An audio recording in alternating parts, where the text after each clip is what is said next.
And then it was just as she walked off the stage and grabbed the kids, stop, listen, see if anything else was following, see if anything else was coming.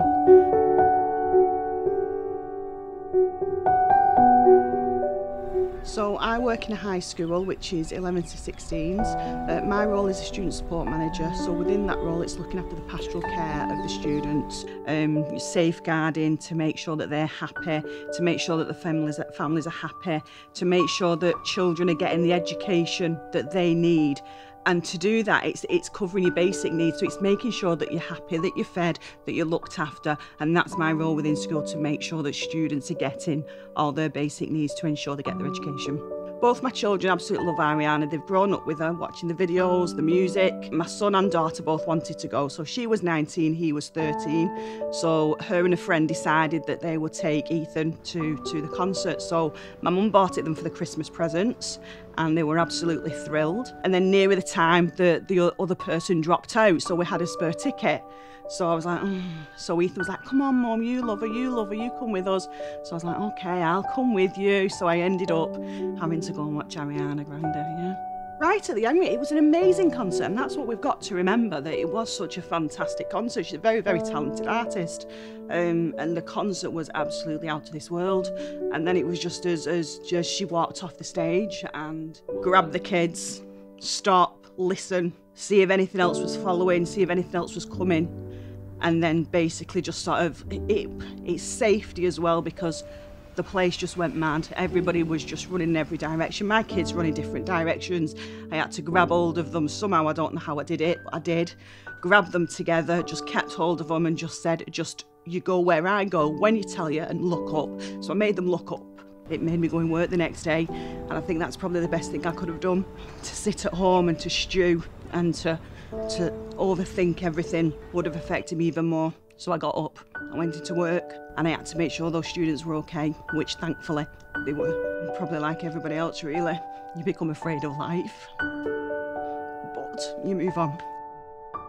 About a week after when the One Love concert got announced, and it was that everybody that attended was going to get free tickets, there was a Facebook group with counsellors that were offering sort of help to people, and within that group people started asking about the One Love, about tickets, about if they've got tickets or not. So I was chatting to other mums on that group, other people saying, you know, they've not got tickets, they bought them off ticket touts, they bought them off all these ticket sites, not directly from Ticketmaster, and they weren't getting the tickets. So I decided to set up my own group to make sure that everybody that deserved to go to that concert went to it, because that's part of moving on, it's part of healing. So me and a couple of mums all got together. We named and shamed all the ticket touts. We got in contact with these big companies and said, listen, this person bought tickets off you and you should be giving them their tickets to the One Love concert. So everybody within our group that didn't have a ticket managed to get to the concert. And that's initially what the group was for. But then within about a week after people were putting on the group, I still don't feel right. You know, has anybody been to the doctors? Does anybody feel like this? And that's why I've carried on with the group and carried on the support and everything and advice, and we share information. If one person finds something out, we all share what's going on, and the group's forever growing. It was about the 22nd of June, and there was a documentary on exactly a month after. One of the young people in my support group tried to take a life that night. We're 4 weeks on, and I can honestly say I don't know anybody that was psychologically injured that had received help. So when you've got a young person who, I think she was 15 at the time, was saying, why am I alive? You've got to do something about it. So Andy Burnham was the mayor of Manchester at the time. So I wrote an email to Andy saying, listen, this is who I am. I work in a school, I work with young people. I can't sit back and watch what's going on. So within a matter of hours of sending that email, I got a call from one of the trustees from the Manchester Fund, and he's something to do with the NHS. And he asked for a meeting. I did a massive big 26-page sort of case study. So I turned up in a big boardroom, little old me, with 3 professionals, And I was ready to fight the fight, really. I was ready to say, no, we're not having this, you know, this is what is going to happen. So they sat and they read the case study. You know, he closed the book and he just said, I'm sorry. He said, you know, we really need to look at what we can do for these people. So I give them the details of 120 people in that group, and I think it was a Thursday at that point, and by the Monday the Resilience Hub in Manchester were ringing those people. So the hub were tasked then with getting in contact with all the other boroughs, mental health services, national health services all around the country, and letting them know that this person that lives in this area, that this is their doctors, and they were in the arena at the time, and they are struggling and suffering from psychological injuries.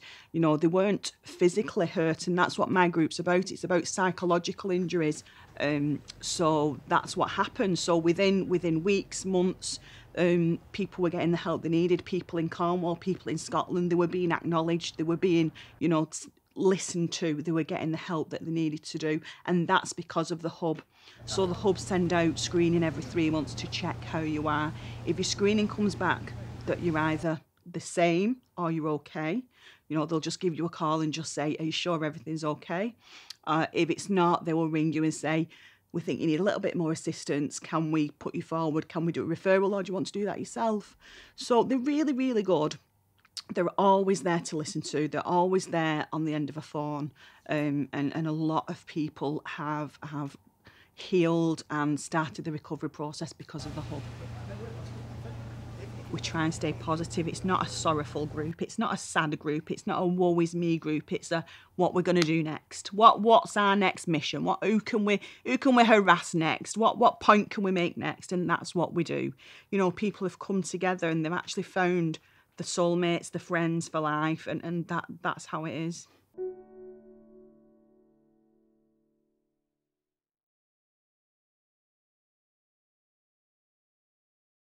Hey, what's going on? I'm Kevin Hart. Hi, my name's Eric Stonestreet. Hi, I'm Margot. I'm Journey. I'm James McAvoy. I'm Daniel Radcliffe. I'm Rebel Wilson. I'm Jeremy Clarkson. I'm going to be translating some Scottish tweets for It's Gone Viral. On It's Gone Viral. Ooh, on It's Gone Viral.